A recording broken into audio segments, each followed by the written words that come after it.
करने पे आमादा हो गए, जान से मारने की धमकी देने लगे और फ़ोन कर 2 अवैध लोगों को बुलवा कर और गोली मारने की धमकी देते हुए चले गए।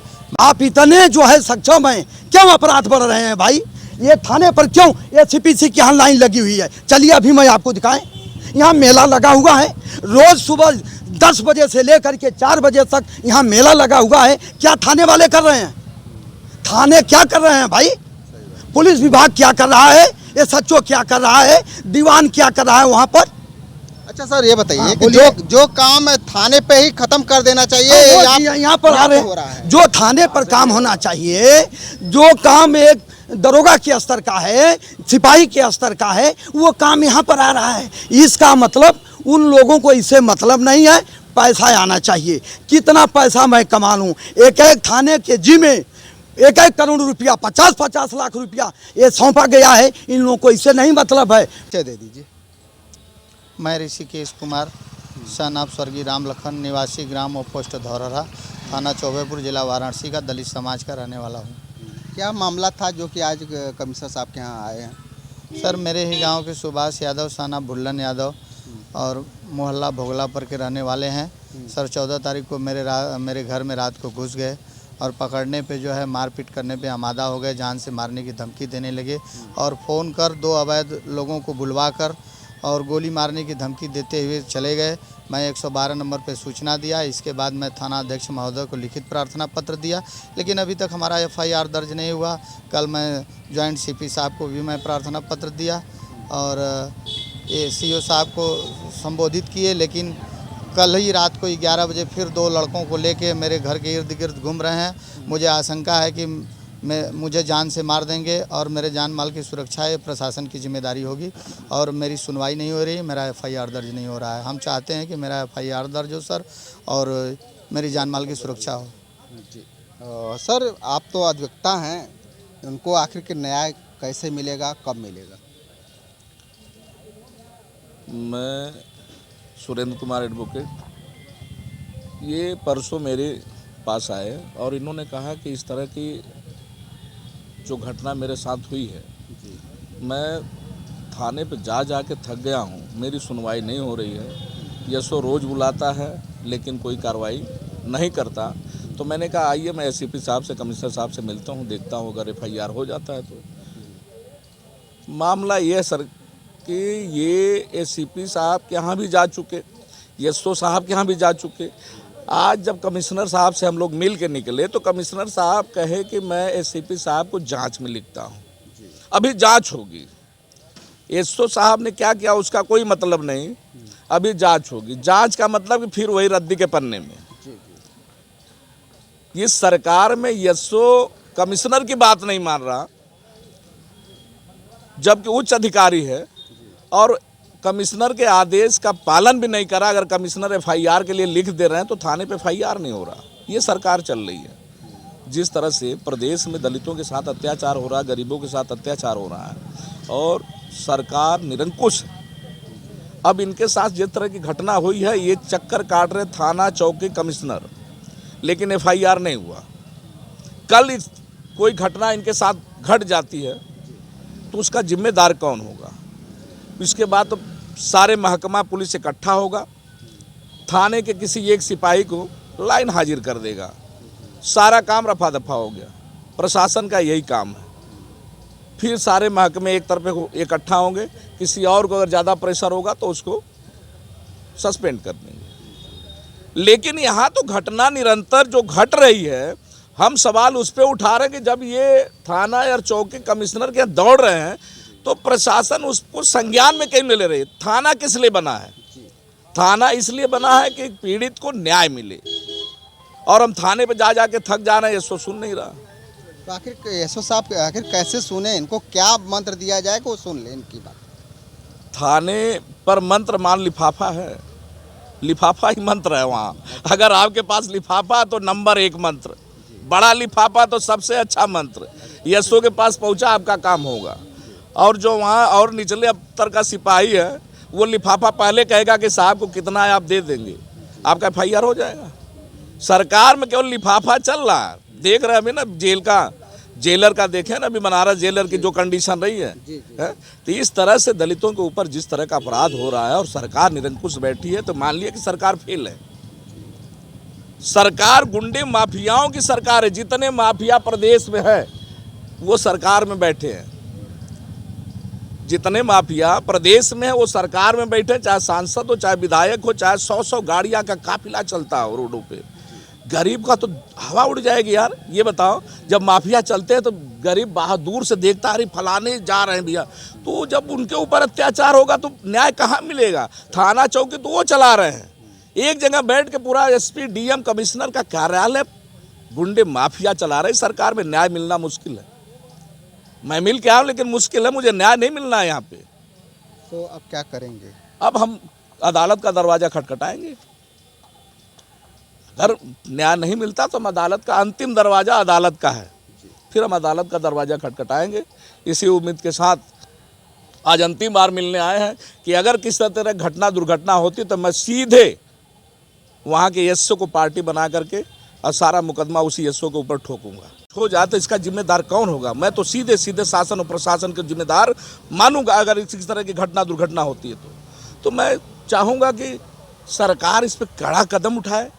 जिस तरह से प्रदेश में अपराध बढ़ रहे हैं, अपराधियों का जिस तरह से संरक्षण इस सरकार में है, अगर सरकार कुछ ठोस कदम नहीं उठाती तो अपराध बढ़ते जाएंगे और इस पर सरकार अंकुश नहीं लगा पाएगी। तो इसलिए मेरा निवेदन है आपके माध्यम से, मीडिया के माध्यम से, कि सरकार इसको संज्ञान में ले और इनके रक्षा सुरक्षा, इनका तुरंत FIR दर्ज करने की कृपा करे। मेरा निवेदन है कमिश्नर साहब से, आपके माध्यम से। पत्रकारों की आवाज़ भी दबाई जा रही, जगह जगह आपने देखा कि जगह जगह दलितों के साथ हत्या हो रही है, उनके मारे जा रहे हैं, उनके FIR नहीं हो रहे। तो इस तरह का जो घटना है आप लोगों की जानकारी में है। मैं तो निवेदन करूंगा आप मीडिया के साथियों से कि उस जितनी घटनाएं हैं उसको निकाल के पटल पे लाएं और सरकार को बताएं कि इस तरह की घटना प्रदेश में चल रही है। जिस तरह से आप कह रहे हैं कि योगी सरकार बड़ा फेलियर सरकार दिखाई दे रही है, तो योगी सरकार में तो ये कहते हैं कि हमारे यहाँ गुंडा बदमाश सब प्रदेश छोड़कर चले गए हैं, फिर ये कहाँ से बदमाश आकर के 10 जान से मारने की धमकी दे रहे हैं? एक भी गुंडा बताएं जो प्रदेश से बाहर गए हों। इनके सरकार में गुंडे सरकार चला रहे हैं। गुंडे माफिया जितने हैं सब मंत्री विधायक हैं, वो सरकार चला रहे हैं। जब माफिया सरकार चलाएगा तो गरीबों को न्याय मिलेगा? आप बताइए, गरीबों को न्याय मिलेगा अगर गुंडे माफिया सरकार चलाएंगे? जिनके तमाम अंग हों, जो जिनके अपराधियों के तमाम अपराध हों, जिनके तमाम मुकदमे हों, अगर उनको आप शासन प्रशासन दे दोगे तो क्या गरीबों को न्याय मिलेगा? कतई नहीं मिल सकता। इस तरह की ये सरकार चल रही है। जितने माफिया सब योगी के आगे पीछे घूम रहे हैं, कोई मंत्री बना, कोई विधायक बना, सबके ऊपर मुकदमे हैं। गरीब मारा जा रहा है, थाने का चक्कर काटा जा रहा है और दरोगा उसका FIR नहीं कर रहा है, संज्ञान नहीं ले रहा है। 100 बार दौड़ाते दौड़ाते आज लास्ट में थक हार के बैठ जाता है। गाँव का जो जमींदार है, गांव का जो गुंडा है, गांव का जो माफिया, वो थाना चौकी चला रहा है इस सरकार में। अब गरीब कहाँ जाए? बताइए, गरीबों को कहीं नहीं न्याय मिलता तो कल इनके साथ किस तरह के अपराध हो जाए, इनकी हत्या हो जाए, तो उसका कौन जिम्मेदार है? ये 10 दिन से घूम रहे हैं आगे पीछे थाना और चौकी के। हो गया सर थोड़ा सा हम आपसे बात करेंगे। जिस तरह से अपराध उत्तर प्रदेश में बढ़ते जा रहे हैं, क्या कहना चाहेंगे? अपराध की सीमा अन्य प्रदेशों की अपेक्षा उत्तर प्रदेश का अपराध असीमित है, अनलिमिटेड है। जो आपने कहा, हमारे भाई साहब जो कह रहे हैं एकदम बिल्कुल 100% सही कह रहे हैं। ये कहने के लिए केवल है। ये मित्रवर आप देख लीजिए, ये रोहनिया थाने का है। एक हफ्ता, ये देख लीजिए, एक हफ्ता हुआ है और इसको लाठी चाकू से इसको मारा गया है। एक हफ्ते तक थाने वाले रोहनिया SHO ने इसको कहा कि भाग जाओ और नहीं तो तुम्हारे खिलाफ दूसरा मुकदमा ला दूंगा और तुम्हारा इनकाउंटर कर दूंगा, गैंगस्टर में लिस्टेड कर दूंगा तुमको। भाग करके आया बेचारा मेरे चौकी पर रोते हुए और अपने परिवार को लेकर के। मैं गया, यही राजेश सिंह जो CPC हैं, मैंने वहाँ पर बैठे थे, 20 हमारे अधिवक्ता बंधु और अधिकारी थे वहाँ पर। मैंने कहा ये क्या है सर, देख लीजिए। और दोबारा वो आया बेचारा, इसके पहले आया था, कुछ नहीं किए, फिर तुरंत बात किए। अभी तक उस क्लाइंट का FIR नहीं हुआ है। क्या आप जीरो टॉलरेंस की बात करते हैं? कहने से नहीं होता है मित्रवर, बताने से नहीं होता है, पटल पर होना चाहिए। आप पेपर, न्यूज़पेपर, इलेक्ट्रॉनिक मीडिया, कोई भी माध्यम उठा करके आप पढ़ लीजिए, डेली का डेली रोज 4 6 हत्या, बलात्कार, रेप नहीं हो रहा तो बताइए मुझसे। और जब बसपा की सरकार थी तो इस तरह के अपराध नहीं दिखने को मिल रहा था, अगर दिखता भी था तो वो सीधे सीधे ऊपर जाने की तैयारी कर लेता था।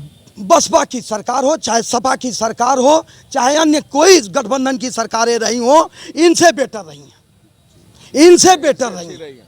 जो भी सरकारें थी, सीना पीटने से नहीं, 56 इंच का सीना कहने से नहीं होता है मेरे साथियों मीडिया वाले, और करके दिखाना पड़ता है। आप इतने सख्त हैं, आप इतने जो है सक्षम हैं, क्यों अपराध बढ़ रहे हैं भाई? ये थाने पर क्यों एसपीसी की यहाँ लाइन लगी हुई है? चलिए अभी मैं आपको दिखाएं, यहाँ मेला लगा हुआ है, रोज़ सुबह 10 बजे से लेकर के 4 बजे तक यहाँ मेला लगा हुआ है। क्या थाने वाले कर रहे हैं? थाने क्या कर रहे हैं भाई? पुलिस विभाग क्या कर रहा है? एसएचओ क्या कर रहा है? दीवान क्या कर रहा है वहाँ पर? अच्छा सर, ये बताइए हाँ, कि जो काम थाने पे ही खत्म कर देना चाहिए, वो यहाँ पर आ रहे हैं। जो थाने पर काम होना चाहिए, जो काम एक दरोगा के स्तर का है, सिपाही के स्तर का है, वो काम यहाँ पर आ रहा है। इसका मतलब उन लोगों को इससे मतलब नहीं है, पैसा आना चाहिए। कितना पैसा मैं कमा लूँ? एक थाने के जी में 1 करोड़ रुपया, 50 लाख रुपया ये सौंपा गया है। इन लोगों को इससे नहीं मतलब है, पैसा किसी तरह से आना चाहिए। गरीब की कोई सूद लेने वाला नहीं है। थाना और चौकी ठगी का अड्डा बन गया है। आपको बता दें, थाना चौकी इस सरकार में ठगी का अड्डा बन गया है। आप जाएंगे एसीपी साहब के, कमिश्नर साहब के यहाँ, तो लाइन लगी है और इनके आदेश को यशो नहीं मान रहा। अगर ये FIR का आदेश करते थे तो FIR नहीं करता। कौन सा शासन प्रशासन है भाई? आप उच्च अधिकारी के आदेश का पालन निचला अधिकारी नहीं कर रहा, कंप्लाई नहीं कर रहा। और बताइए सिपाही दरोगा क्या करेंगे? ये तो मौके पे जा करके वसूली का काम करते हैं। कितने में दोगे भाई? 10,000 देंगे, चलो ठीक है, उसका FIR नहीं लिखेगा। इस तरह का थाना चल रहा है। अपराधियों को थाने में बैठा के शाम को दारू शराब पीते हैं। ये थानों की कस्टडी हो गई, ये थानों का इतिहास है। आज के सरकार में क्या कर रही होगी सरकार? कहते हैं कि गुंडे माफिया प्रदेश छोड़ के भाग गए। गुंडे माफिया प्रदेश में जो भाग गए थे वो वापस आ गए और अपराध चरम सीमा पे है उत्तर प्रदेश में इस सरकार में। ये मेरा कहना है कि अगर अपराधी है तो उसको सजा मिलनी चाहिए। अगर योगी जी अगर प्रदेश आप नहीं संभाल सकते तो आपसे निवेदन है, अगर इस देश जनता ने आपको अपना मालिक बनाया, देश को सरकार चलाने के लिए बनाया, अगर आपके बस की नहीं है तो छोड़ के चले जाइए। जाइए दोबारा मठ में, दूसरे को आने दीजिए और जो शासन प्रशासन आराम से उनको चला सके।